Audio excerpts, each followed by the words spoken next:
Welcome back. This time we're talking about The Secret Life of Pets, the latest animated film from Illumination Entertainment, the studio that gave us the Despicable Me movies as well as Minions and The Lorax. This is a movie that sells itself on peeling back the mysteries of just what our pets get up to when we're not at home. And I have to say, it's a lot of fun. It's an entertaining movie.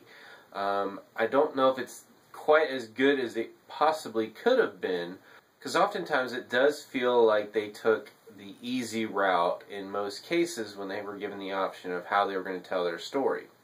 That being said, it is a funny movie.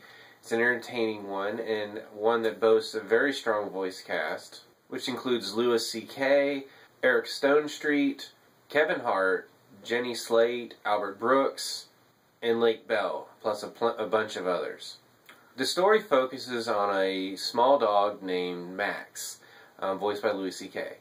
And he is just, his life is perfect. He has a wonderful owner, he lives in a nice apartment, they have a bunch of fun together, and he's just absolutely content. And when she's gone, he pretty much entertains his friends, which are other pets that live in his apartment complex. Until one day, his owner brings home a new dog, one named Duke, that she found at the pound.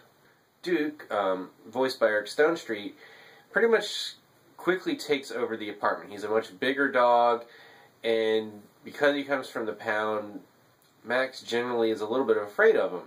And they just don't get off on the right foot. Duke really kind of pushes all of the boundaries, and really, whether he means to or not, I think in some cases he does, pushes all of Max's buttons. So they're just have this animosity from the beginning. And they both begin plotting on how they're going to get rid of the other one so they can have the apartment to themselves. And this ultimately escalates to the point that one of the plans goes awry and they both find themselves on their own in New York City and having to find their way home. And of course they're going to have to end up relying on each other to do this, especially when they run afoul of a group of animals led by a rather psychotic rabbit named Snowball, voiced by Kevin Hart. And while this is going on, the other animals in the apartment are sort of gathered together by this dog named Gidget. She lives in the apartment across the street, and she is absolutely infatuated with Max. So that's basically the setup for the story. And as I said, it is a pretty fun movie. The thing I have to say about The Secret Life of Pets is it's sort of a tale of two trailers.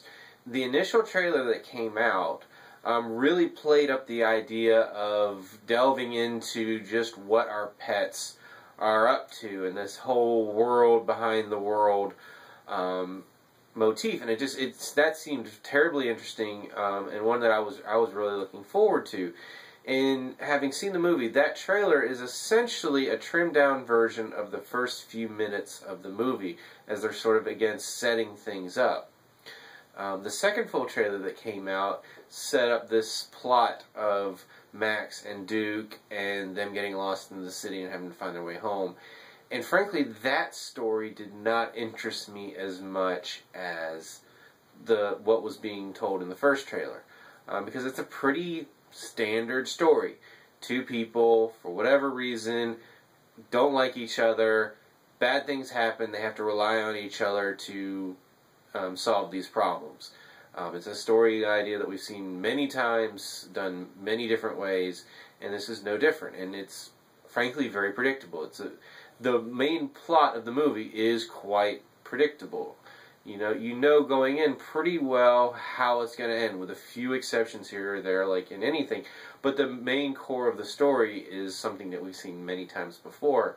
So, as a movie, it's not nearly as entertaining as if they had tried to find something a bit more original to go with. Now, the reason I like this movie more so than, say, Central Intelligence, which was another movie that had an interesting concept but then told a very predictable story, was that the story being told here, they executed it a lot better. The jokes hit more often than not. The pacing is quite quick, and you never feel bored.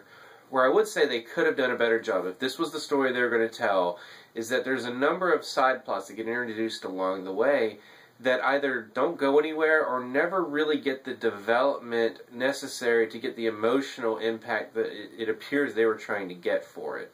So it felt like there was more meat on this bone to have a fuller story. And this is a pretty lean movie. It's like 91, 93 minutes. So even for an animated film these days, that's quite short. And if you look at Finding Dory, that was nearly 2 hours.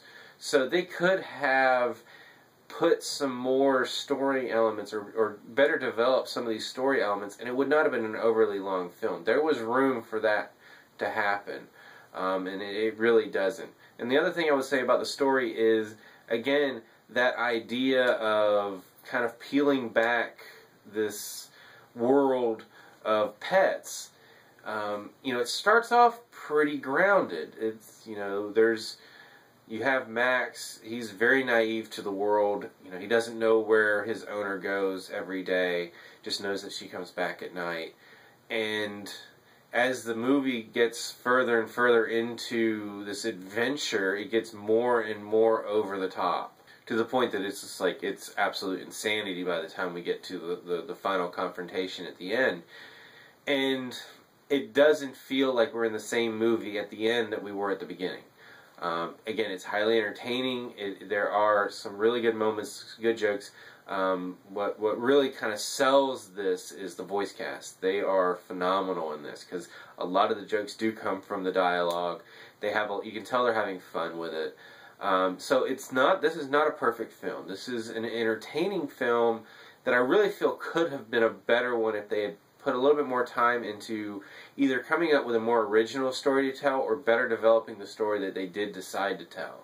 But it's one that I think, you know, it's definitely going to entertain kids, and there's enough there for the rest of the family to find, you know, enjoyment out of it. And again, with it being only 90-something minutes, you're not going to get bored with this. I mean, there were definitely worse options out there to go see. So let me know what you thought about it. If you've seen it, please tell me below in the comments, as well as what's your favorite animated film so far this year. We've had some pretty good ones. As always, you can subscribe to my channel, check out some of my other reviews, and until next time, I'll see you at the movies.